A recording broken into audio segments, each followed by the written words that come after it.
Naši mobilni telefoni in številne druge naprave delujejo, ker so povezani v omrežje, v katerem je zadnji delček brezžičen. Omrežje torej deluje na daljavo in zato uporablja radijske valove. Ti so del elektromagnetnega valovanja in nastanejo tako, da skozi anteno seva izmenični električni tok.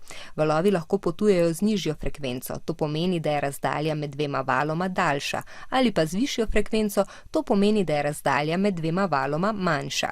Oziroma preprosteje, so gostejši in zato lahko prenesejo več informacij. Vi to tehnologijo uporabljate že ves čas, torej omrežje 4G ali celo nadgradnjo 4G+. Zdaj pa pričakujemo različico 5G.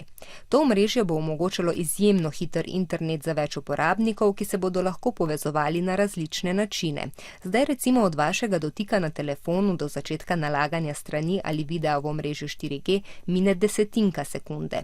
V 5G bo le tisočinka. Nalaganje pa bo lahko mnogo hitrejše. Predvsem pa se bo lahko v omrežje povezalo tudi veliko več naprav. Tako bodo recimo tipala, denimo takšna, ki jih uporabljajo kmetje za spremljanje podatkov o vlažnosti prsti, to takoj sporočila računalniku, ki uravnava zalivanje. Podobno bo veljalo za vlake in avtonomna vozila, ki se bodo hitreje odzivali na okolico. Ima pa novo omrežje tudi nekaj pomanjkljivosti.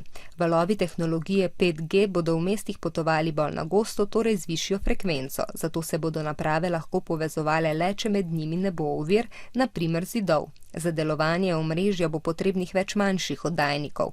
Eden bo pokrival manjše območje, zato tako hitre povezave ne bo povsod. Nekatere zaradi tega skrbi, da bi višja frekvenca valovanja in večje število oddajnikov slabo vplivala na zdravje ljudi, saj menijo, da bo v zraku več sevanja. A za zdaj ni dokazov, ki bi to bojazen potrjevali. Poleg tega bi bilo bolj škodljivo, če bi se telefon zaradi slabega signala moral z bazno postajo povezovati z večjo močjo, kot če imamo večje število oddajnikov. Ti namreč delujejo z nekajkrat nižjimi močmi, kot jih dovoljujejo predpisi.